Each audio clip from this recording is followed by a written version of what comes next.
February 6th, 1997. Bristol, Rhode Island. Bryan Nisenfeld, an 18-year-old freshman at Roger Williams University, vanishes after leaving an afternoon class, and most of his possessions are found in his dorm room. Nearly 7 months later, a severed foot and a shin bone are found washed up on a beach located a few miles from campus, and while they are positively identified as belonging to Bryan, the rest of his remains are never recovered.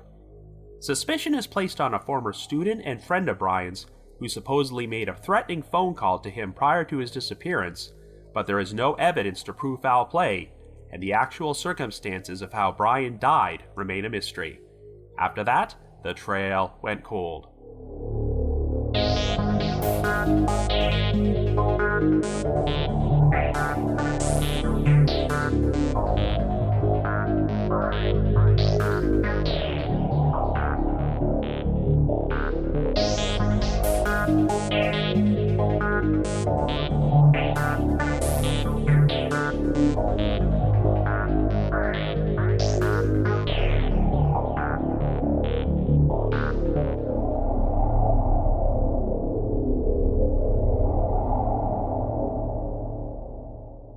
Hello everyone, and welcome to our latest episode of The Trail Went Cold. I'm your host, Robin Warder, and today we're going to be covering a sad case involving a university student, the unexplained 1997 death of Bryan Nisenfeld. As you probably know, the most recent season of the Unsolved Mysteries reboot was released on Netflix a few months ago, and one of their most heavily discussed episodes covered the disappearance of Joshua Guimon, a 20-year-old student at St. John's University in Minnesota, who mysteriously vanished after leaving an on-campus party in November of 2002. I hope to cover that story on The Trail Went Cold at some point, but while watching it, I immediately had flashbacks to another cold case involving a university student which had been featured on the original version of Unsolved Mysteries. This one involved an 18-year-old freshman named Bryan Nisenfeld, who vanished after attending a class at Roger Williams University in Rhode Island. Now, unlike Joshua Guimon, Bryan was eventually confirmed to be deceased, as one of his feet and a shin bone were found washed up on a beach several months after he disappeared. But since the rest of Bryan's remains were never found, the authorities were unable to determine his exact cause of death, and to this day, it's still unclear if Bryan died by suicide, homicide, or an accidental fall into the water. At the time, the original investigators seemed to lean towards Bryan's death being a suicide, as he had been struggling academically during his first semester at the university, and seemed to be quite homesick over living so far away from his family. But on the other hand, in the week prior to his disappearance, Bryan had reportedly received a threatening phone call from a former student, which seemed to greatly perturb him. The student had once been close friends with Bryan before they seemed to have an unexplained falling out, so naturally, the rumor mill started speculating about what kind of relationship they had, and whether it may have played a direct or indirect role in Bryan's death. Bryan's family have always believed that he was the victim of foul play, but with so little evidence to work with, we still do not have any conclusive answers nearly 26 years later. Since this has always been a highly requested case for this podcast, we're going to explore all the different potential scenarios on today's episode. However, before we get started, just a quick reminder that The Trail Went Cold is a weekly podcast, which is currently available for download on several platforms, including Apple Podcasts, Stitcher, Google Podcasts, and Spotify. So if you like this podcast, be sure to subscribe to it, and please leave us a rating or review on any of those sites to help spread the word and garner us more exposure. The Trail Went Cold is on Patreon, so if you would like to learn how to support the show, please visit our page at patreon.com/thetrailwentcold. For as little as $1 a month, you can garner access to exclusive rewards, which may include stickers and thank you cards, early access to episodes, and bonus content. So with all that out of the way, let us now delve into the unexplained death of Bryan Nisenfeld.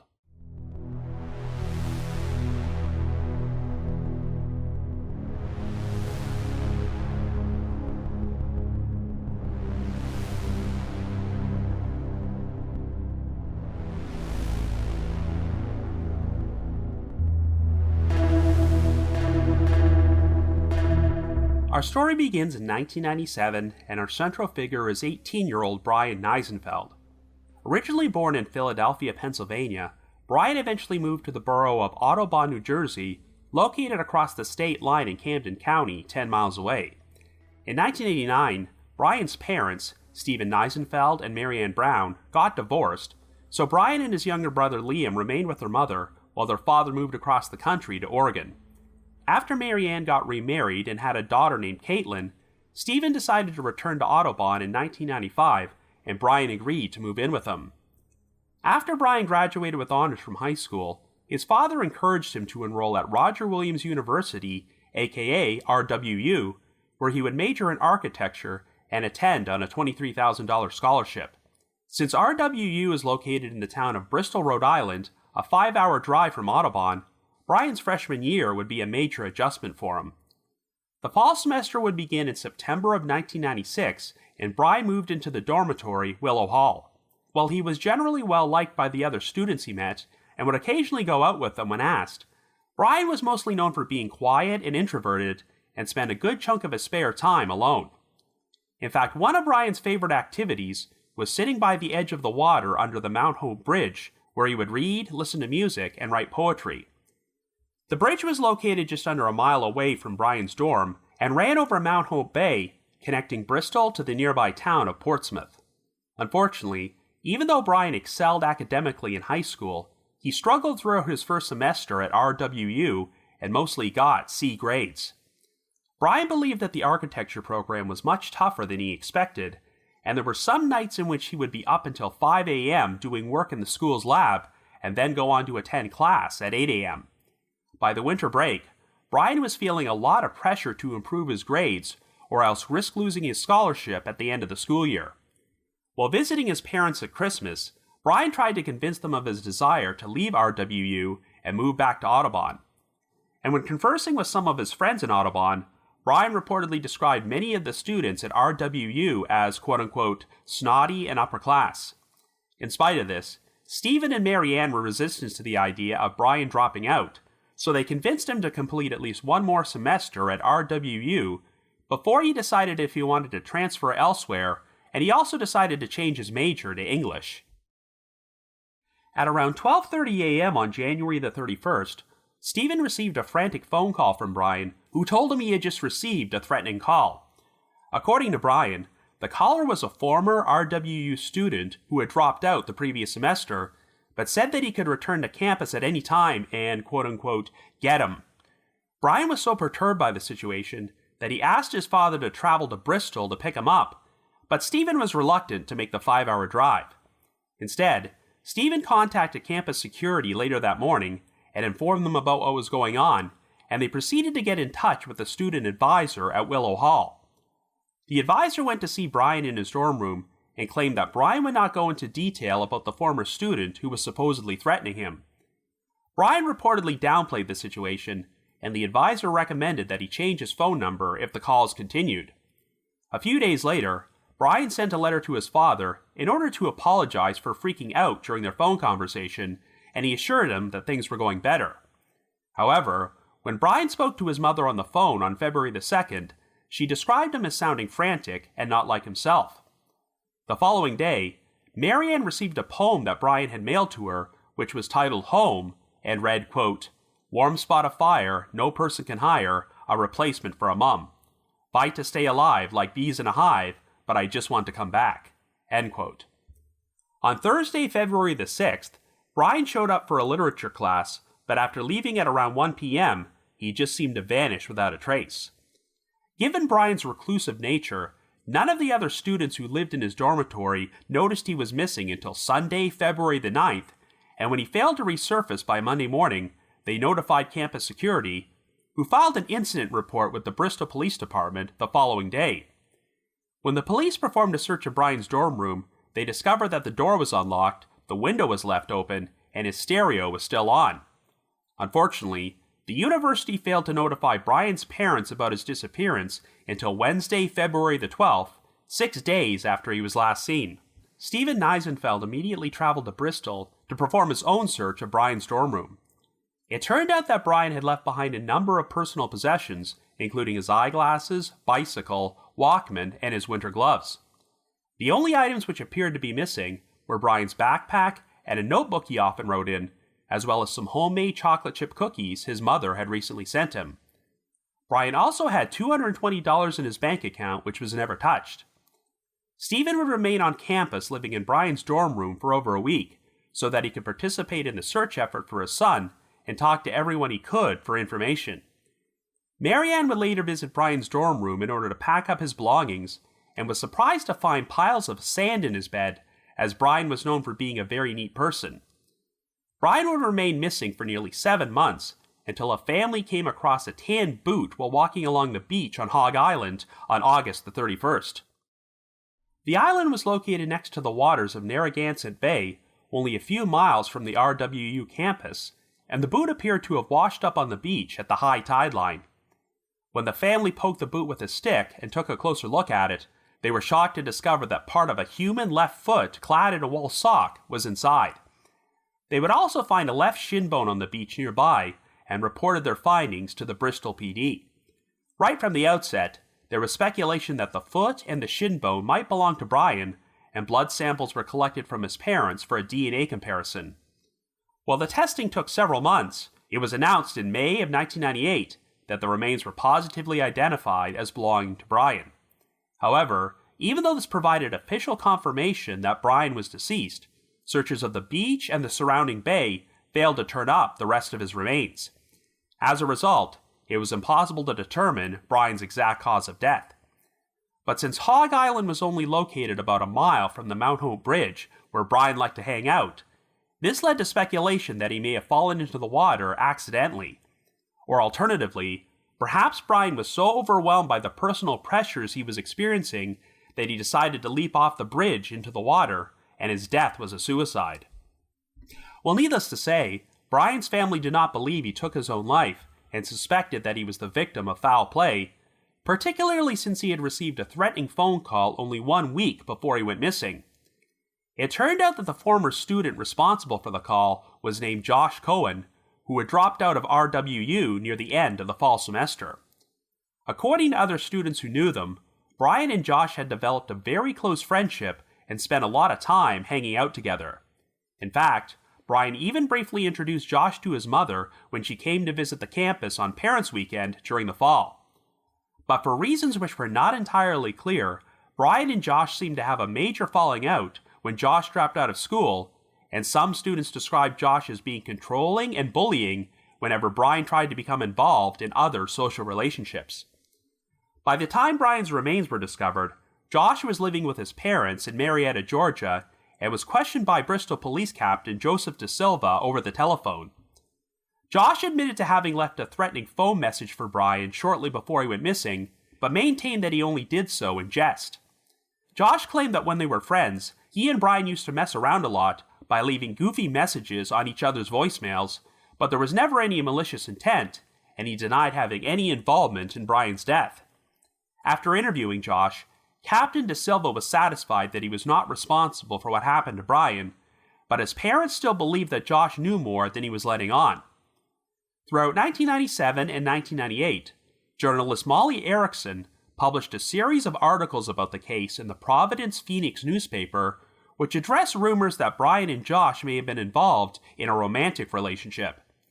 After reading some poetry that Bryan had written prior to his death, Erickson wondered if he might have been questioning his own sexuality and causing himself additional stress. According to his mother Marianne, even though Bryan was usually an open-minded and compassionate person, he was very homophobic during high school. While he was visiting their family over Christmas break, Bryan reportedly demanded that Marianne stop sending him money at school, which made her wonder if perhaps Josh might have been blackmailing him by threatening to expose their relationship. For his part, Josh always denied that he and Bryan were anything more than friends. Bryan's family became very dissatisfied with how the Bristol Police Department handled the investigation into his death. When Bryan originally went missing, Captain De Silva did not seem to take his disappearance all that seriously, as he believed that Bryan had simply run away, and the police did not even take the time to interview Bryan's parents or any of his friends or acquaintances from Audubon. After Bryan's remains were found, De Silva was inclined to think that his death was a suicide and was unwilling to launch a full-fledged homicide investigation. During one interview, De Silva was very critical of how Bryan Nisenfeld was handling the situation and referred to him as, quote-unquote, the most irrational person I have ever met. For this reason, Stephen wrote to Rhode Island Attorney General Jeffrey Pine, Governor Lincoln Almond, and some state senators in order to exert political pressure to take the investigation into Bryan's death away from the Bristol PD, and it did eventually wind up in the hands of the Rhode Island State Police. Stephen was also upset with how Roger Williams University downplayed the threatening phone call Bryan had received from Josh Cohen. As you recall, when Stephen informed campus security about the call, they simply asked a student advisor to go check on Bryan.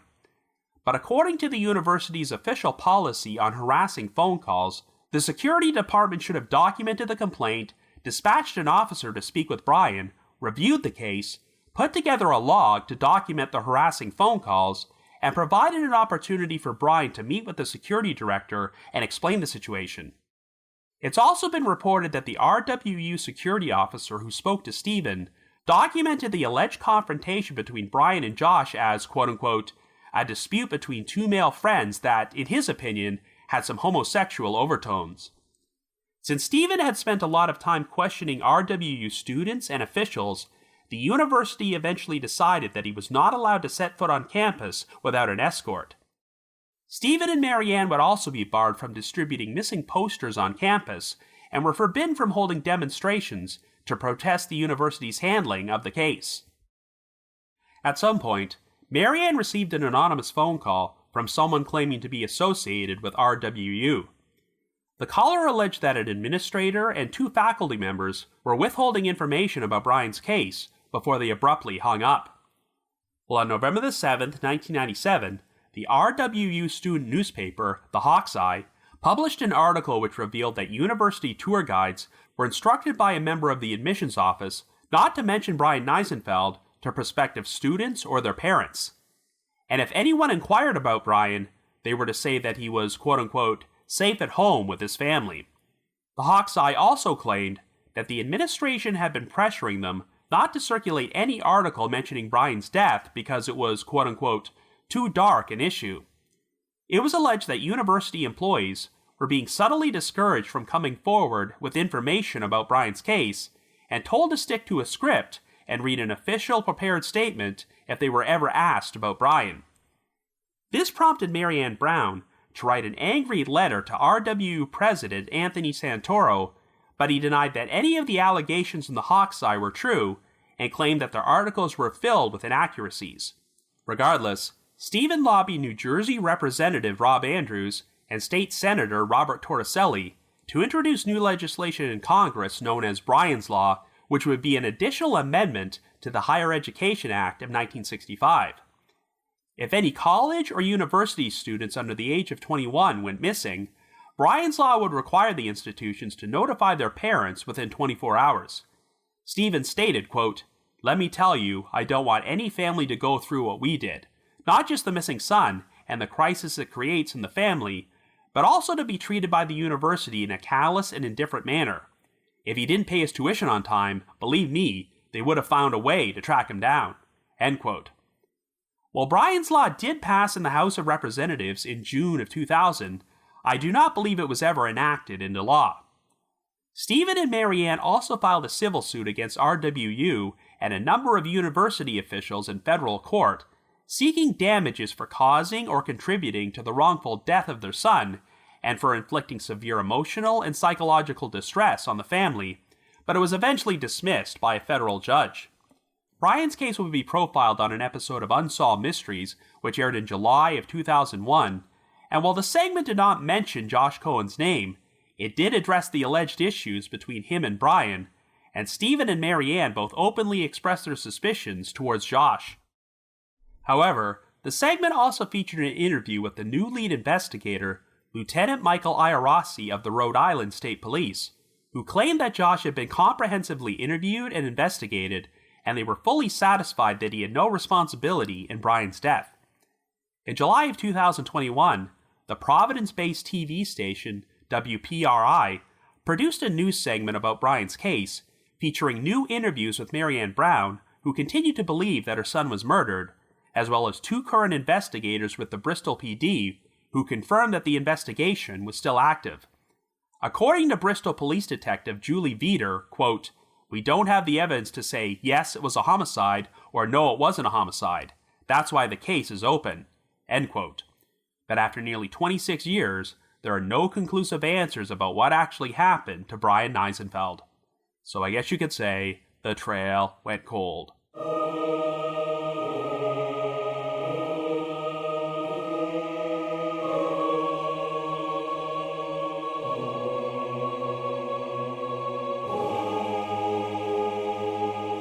So as I'm sure you're well aware, Unsolved Mysteries featured their fair share of cases which were officially ruled to be suicides, but the victims' loved ones did not believe they ever would have taken their own life, and believed there were enough suspicious discrepancies to indicate foul play. Of course, at the time these segments originally aired, I often took the family's suspicions at face value, but in retrospect, it now seems apparent that some of these deaths may have been suicides all along, and their loved ones were just in denial, and dreaming up murder scenarios to help them cope with their loss. Of course, Bryan Nisenfeld's family have always believed he was the victim of foul play, even though there were definitely some warning signs in his personal life which pointed towards the possibility of him being suicidal. However, since all that was ever found of Bryan was his left foot and shin bone, we really don't have enough evidence to determine how he actually died, which is why this is still technically an unsolved cold case after all these years. But even if Bryan's death was a suicide all along, you cannot deny that the Bristol Police Department and Roger Williams University did not seem to handle the situation all that well, so it's understandable that his parents are still seeking answers. Now, I have to admit that when I first became familiar with this case, I automatically jumped to the conclusion that Bryan was murdered. After all, if his foot was separated from the rest of his body, that must mean that someone dismembered Bryan and tossed his remains into Narragansett Bay, right? Well, I now know that it's very easy for human bodies to come apart when they've been in bodies of water for a prolonged period of time. You may have heard of the so-called mystery of the Salish Sea feet, as during the past 15 years, at least 20 detached human feet, many of them wearing shoes, have been found washed up on the coasts of the Salish Sea in British Columbia and Washington State. On the surface, it may have seemed like some serial killer was operating in the Pacific Northwest and dismembering their victims, but the majority of these severed feet have since been identified, and it turned out their owners died via suicide or accident, and there was no foul play involved. It's very easy for decomposition to separate a foot from the rest of its body, and being trapped inside a shoe would allow these feet to float away and eventually wash up on shore, even if the rest of the victim's remains are never recovered. This would definitely apply in Bryan's case, as his left foot was still clad inside a winter boot when it was found, so the whole situation really doesn't prove or disprove the idea of him being the victim of foul play. His death still could have been a suicide caused by him jumping off the nearby Mount Hope Bridge, or he may have even fallen into the water accidentally. Without witnesses or any further evidence, we can't really say with any certainty. During the intro, I previously compared this case to the 2002 disappearance of Joshua Guimond, which was featured on the most recent season of the Unsolved Mysteries reboot. There have been no shortage of conspiracy theories surrounding his disappearance, including uncorroborated rumors that Josh was secretly gay or bisexual and may have been murdered after arranging for some sort of gay hookup. But the fact of the matter is that Joshua had been drinking on the night he vanished, and the last confirmed sighting was him heading towards a bridge which overlooked the Stumped Lake. So the correct solution to this case could very well be the simplest one, where Joshua accidentally fell off the bridge into the water and his body was never found. You can definitely see the parallels with Bryan Nisenfeld's case, as we definitely know that he wound up in a body of water, but there are a number of rumors about his death somehow being connected to his sexuality. Now, even though Bryan and Josh Cohen were apparently very close friends at one point, it has never been conclusively proven that the relationship was anything more than that. As far as I can tell, there were no witnesses who ever reported having seen Bryan and Josh being romantic or intimate together, and if Bryan had feelings towards Josh, he never openly told anyone. It seems like this whole angle got started once Molly Erickson saw some of the poetry Bryan had written and published a series of articles in which she speculated that Bryan may have been struggling with his sexuality. In May of 2000, Ian Donis, another reporter for the Providence Phoenix, published an article titled, "Was Anti-Gay Bias a Factor in the Death of Bryan Nisenfeld?" which explored the idea that the Bristol PD and officials from Roger Williams University did not take the alleged threats Josh made against Bryan as seriously as they should have because of their own personal prejudices. Bryan's parents, Stephen Nisenfeld and Marianne Brown, did acknowledge that they had their own suspicions about Bryan and Josh's relationship, but never pressed their son for more details while he was around. An alternate theory which has been pushed forward is that Josh may not have been directly responsible for Bryan's death, but did something which paved the way for Bryan's suicide, such as threatening to go public about the relationship. But during the time period he was missing, Bryan's parents both made statements to the media in which they confirmed that if Bryan decided to come out of the closet, they would be very accepting and supportive of his decision. Stephen even said, quote, "I have friends who are lesbians and relatives who are gay. I just want Bryan to know that he's always welcome to come back," end quote.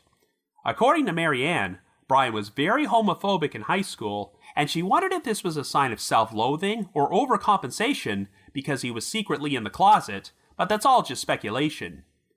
Marianne did confirm that during his high school years, Bryan became friends with a girl he met on a school trip to Germany who was a year and a half older than him. When Bryan brought up the possibility of starting a relationship with her, she rebuffed him, but I'm not sure if that has any significance. Unfortunately, we really don't have any specific details about why Bryan and Josh had a falling out.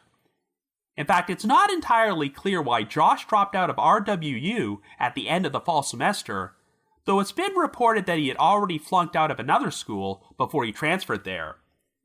There was apparently an incident in which Josh got into trouble with the university for storing a pipe in Bryan's dorm room which he had picked up during a previous trip to Israel.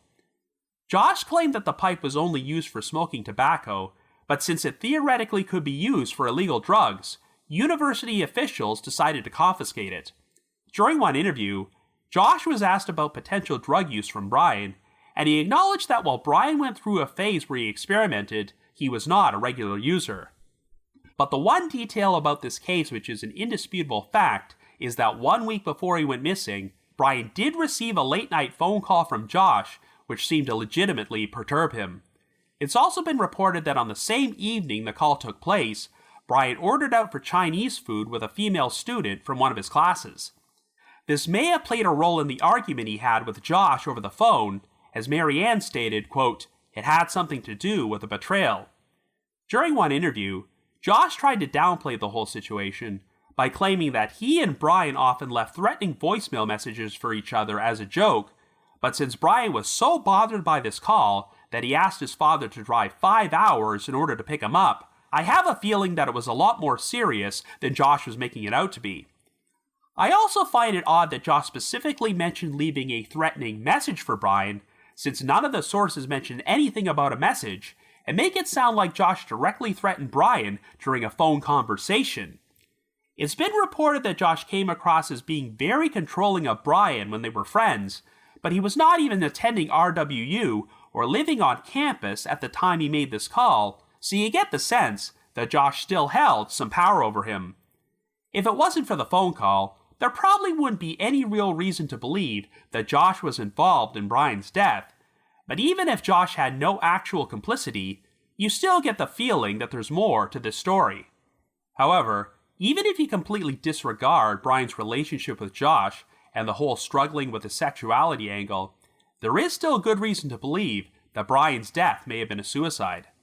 It was apparent that he was facing enormous pressure and having a very difficult time making the adjustment from living with his family in Audubon, New Jersey, to attending university in another state nearly 300 miles away. When Bryan first showed up at RWU, Stevens said that he actually sent the university a letter to inform them that his son was a quiet individual who often kept to himself, so as a concerned parent, he asked if they would frequently engage Bryan just to see how he was doing. So you get the sense that Bryan's parents already feared that the transition was not going to be smooth. It's fairly common for students who excel in high school to suddenly find themselves unable to keep up in university, and I'm sure it was extra stressful for Bryan to have trouble maintaining the necessary grades to keep his scholarship. I know that Bryan agreed to change his major from architecture to English during his second semester, but quite frankly, given his interest in writing poetry, you have to wonder why he didn't select English as his major to begin with. When you hear about Bryan staying up until 5 a.m. to work on school projects in the lab, and then attending class only 3 hours later, you have to wonder how much interest he even had in architecture, and if he might have chosen it as his major in order to appease his parents. After all, Stephen had spent years living in Oregon, and one of the reasons he decided to move back to New Jersey in 1995 was because Bryan agreed to move in with him. Bryan had taken his parents' divorce pretty hard, so who knows how many of his decisions were based on what he believed his father wanted. Whatever the case, Stephen and Marianne talked Bryan out of leaving RWU during the winter break and asked him to at least stay for another semester, but it was apparent that he was feeling homesick. Marianne even said that Bryan did not sound like himself during the final phone conversation they had 4 days before he went missing, and he also mailed her a poem in which he conveyed that he wasn't happy at RWU and just wanted to come home. So you have to wonder if Bryan eventually reached his breaking point and decided to take his own life. All that being said, even if Bryan's death was a suicide, it is pretty bothersome that the Bristol police captain, Joseph De Silva, seemed content to write it off that way without any direct evidence. And when Bryan initially went missing, De Silva also seemed content to write him off as a runaway, even though it was the middle of winter and he left most of his personal possessions behind. I have to say that Captain De Silva came across as one of the more callous law enforcement officers I've ever seen in an unsolved cold case. At the time, he was a 30-year veteran, and during interviews, he openly complained that no one had any right to tell him how to do his job.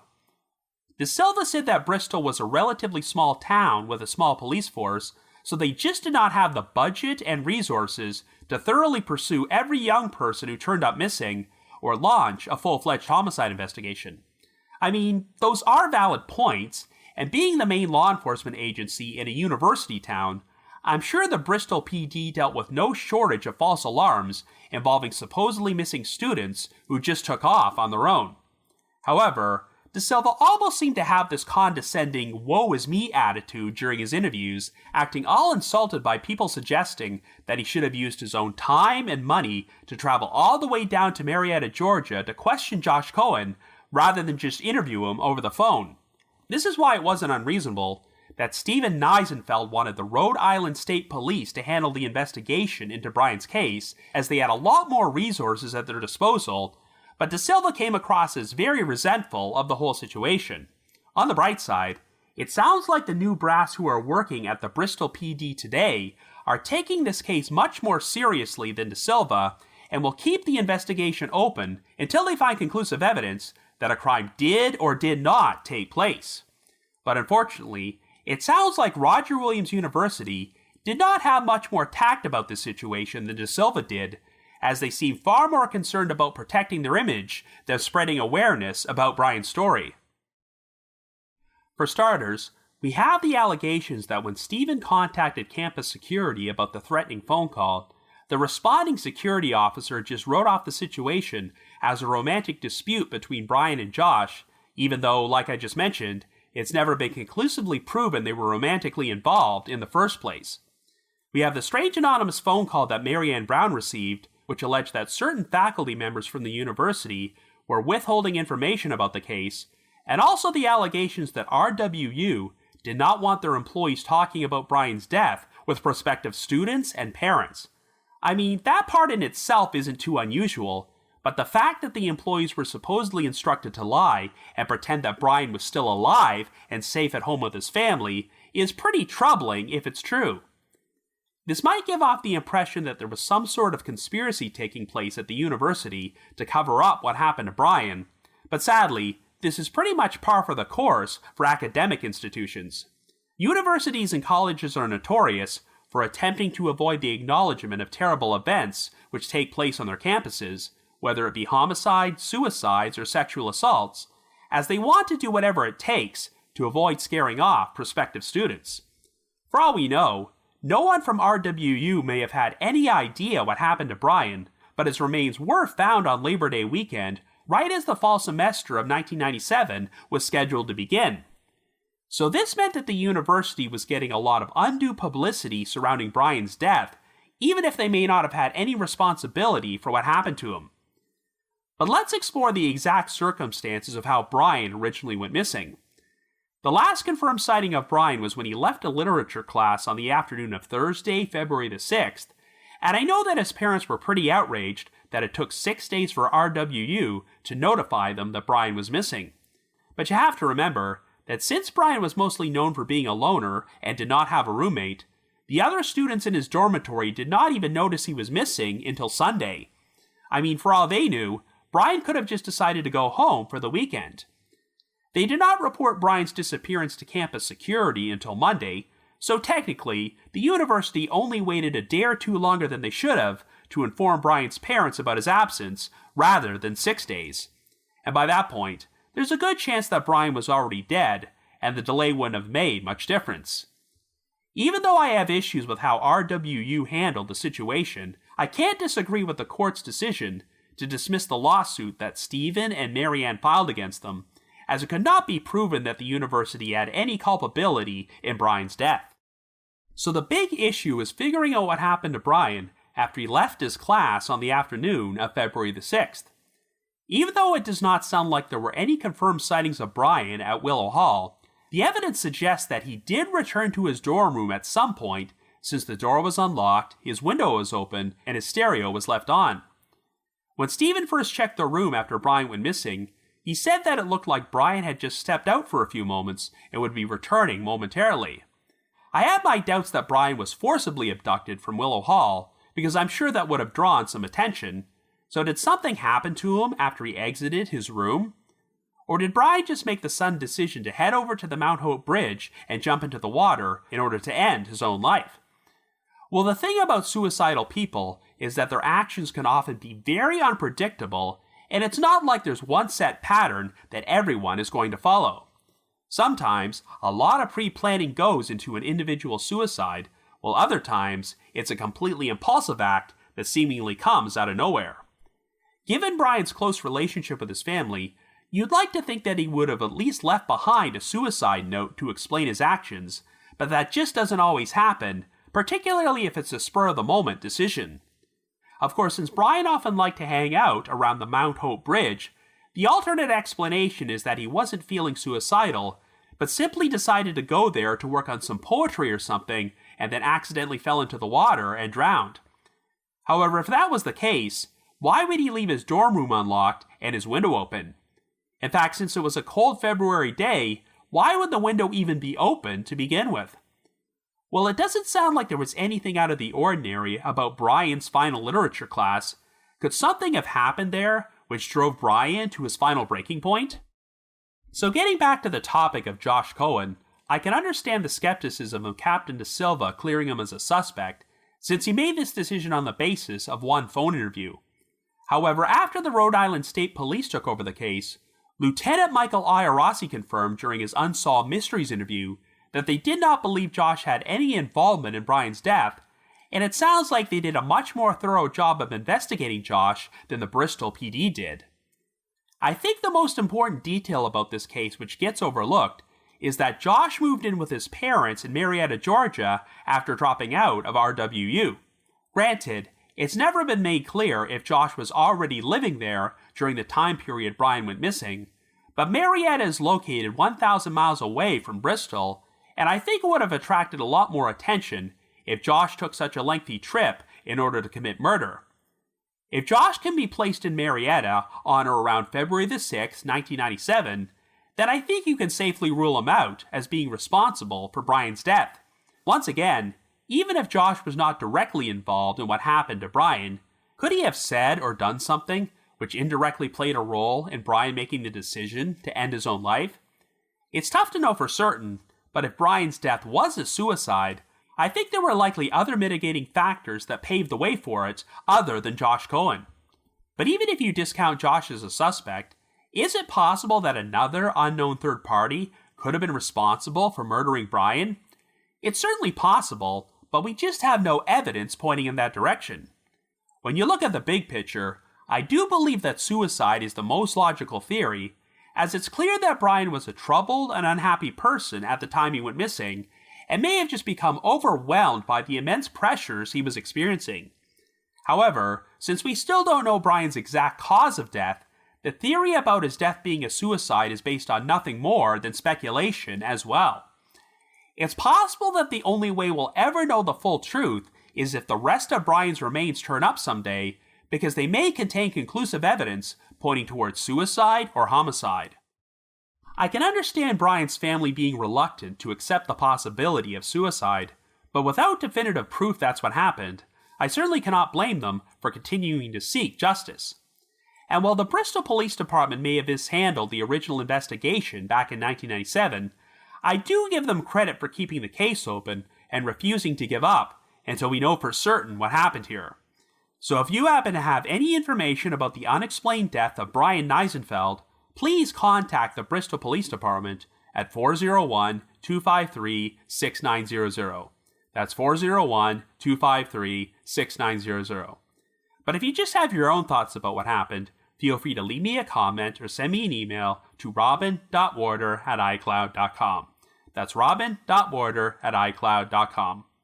Now the reminder that The Trail Went Cold is on Patreon, so please visit patreon.com/thetrailwentcold to learn how you can support our podcast and become eligible for some pretty neat rewards.